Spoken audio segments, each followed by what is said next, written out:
근데 거기에 대한 너의 생각을 물어보면 아직 숙성이 안 돼 있기 때문에 대답하기도 어렵고,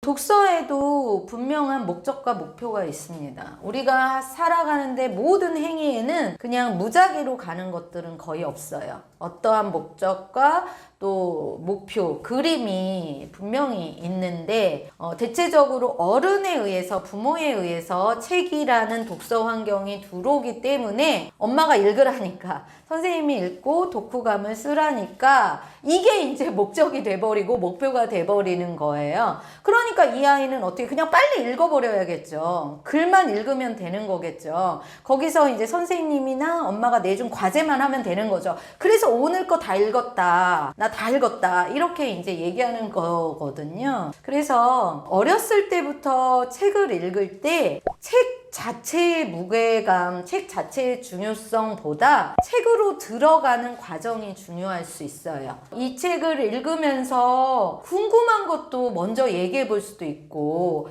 표지를 보면서 이 속에 무엇이 들어있을까 한번 서로 유추해 볼 수도 있고, 그러면 그 속에서 정말 내가 여기에서 무슨 일이 일어나는지 그거를 더 알고 싶어서 읽게 될 수도 있고, 이 작업을 거의 하지 않고 책 자체에만 무게감을 두고 엄마들은 그냥 빨리 본문으로 들어가서 후딱 읽어주시는 그런 분들도 계시거든요. 그거는 책의 목적과 상관없이 글만 읽어주는 거예요. 그래서 이 책을 읽을 때 무엇이 궁금하고, 이 책을 읽으면 내가 어떤 거를 알 수 있을까? 이런 작은 목적과 목표, 이런 것들을 아이들과 나누면서 읽을 때 그 스토리나 그 지식 정보에 더 깊게 들어가고 더 분석하고 내가 알고 싶은 걸 탐색하면서 읽기 때문에 그 책을 온전히 효과를 볼 수가 있는 거죠. 무조건 읽는 거는 사실은 독서의 함정에 빠질 수 있습니다.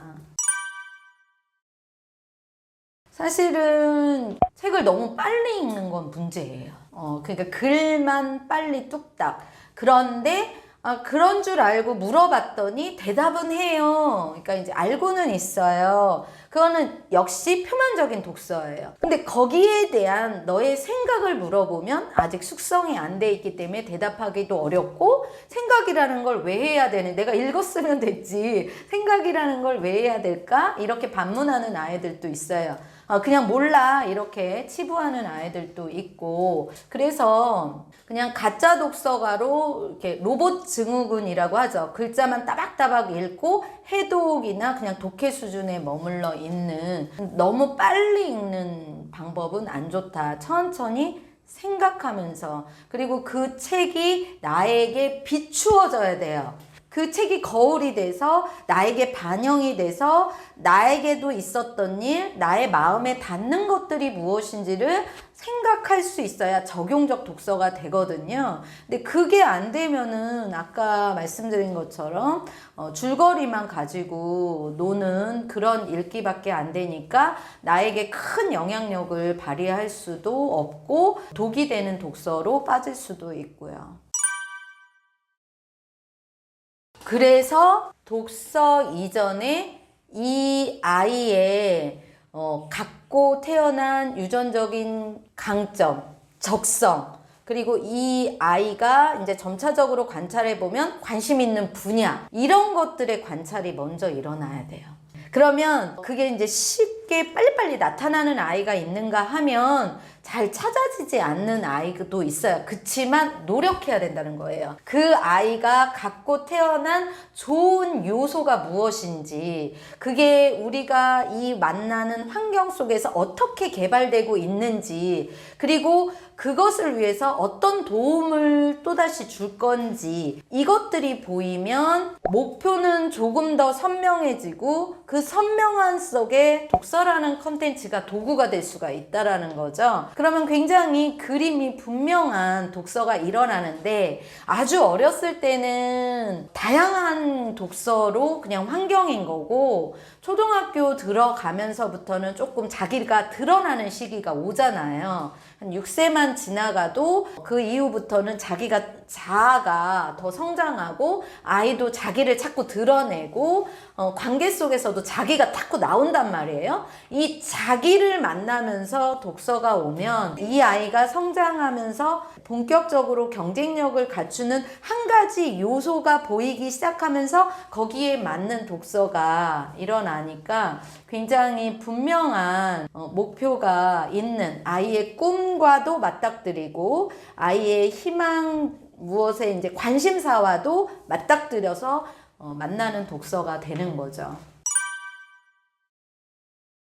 요즘에는 컨텐츠가 많으니까 꼭 전래명작을 꼭 읽혀야 된다 이런 이제 의무감으로 책을 구매하지는 않는 것 같아요. 그런데 이제 전래명작 컨텐츠는 보통 6세부터 초등학교 한 2, 3학년 요 시기까지는 이제 한 번 정도로 접할 수 있는 컨텐츠들인데 요때는 선과 악의 대립 속에서 선악의 어떤 교훈을 만나고 자기의 이제 가치관, 세상을 살아가는 데 있어서 선과 악의 가치관이 발달되는 시기예요. 그래서 이제 전 세계적으로 그동안 구전되어 있는 그러한 이제 좋은 스토리를 선악을 대비시켜서 기승전결의 스토리를 만들어 놓은 게 이제 전래명작이죠. 그래서 그 발달 시기와 맞닥뜨려서 좀 읽고 자기를 비추어 보고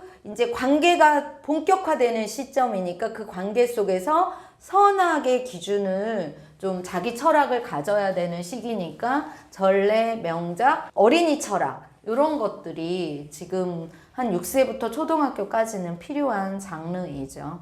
발달 단계와 이렇게 만나는 장르다 이렇게 생각하시면 되겠죠. 독후 활동이 그러니까 우리나라 독서가 학습이 결과물 위주고 어떤 기능적인 학습 패턴이니까 독서도 읽는 행위의 포커스가 아니라 읽고 어떤 이제 읽었는지를 확인하는 결과물에 포커스를 두는 거예요. 그러면은 이 아이가 준비가 되지 않은 상태에서 독후감을 써야 되는 그 무게감, 노동 때문에 독서에 온전히 빠져들기가 쉽지 않아요. 독후감이라는 거는 표면적인 독서에서 분석적 독서까지 돼야 이 3단계가 돼야 적용이 돼서 나에게 맞닥뜨려져 있는 그 스토리 안에서 어떤 캐릭터와 만날 수도 있고 어떤 사건과 만날 수도 있고 어떤 다른 갈등 구조가 나하고 비슷해서 그게 마음에 울컥할 수도 있고 화가 날 수도 있고 이런 것들이 만나져야 독후감이 나오는 거예요. 근데 이제 줄거리만 그냥 한번 쭉 읽고 독후감을 쓰라니까 줄거리 요약 쓰기가 독후감인 줄 아는데 그거는 독후감이 아니죠. 그러니까 어린이에게 독후감이라는 건 쉬운 문제가 아니라는 거예요. 논술이라는 논리적인 근거가 필요한 텍스트는 고등학교 가야 가능하거든요. 중학교까지도 쉽지 않아요. 근데 책을 읽고 독후감을 써라? 책을 굉장히 깊게 나와 만나서 읽어야 독후감이 나와요.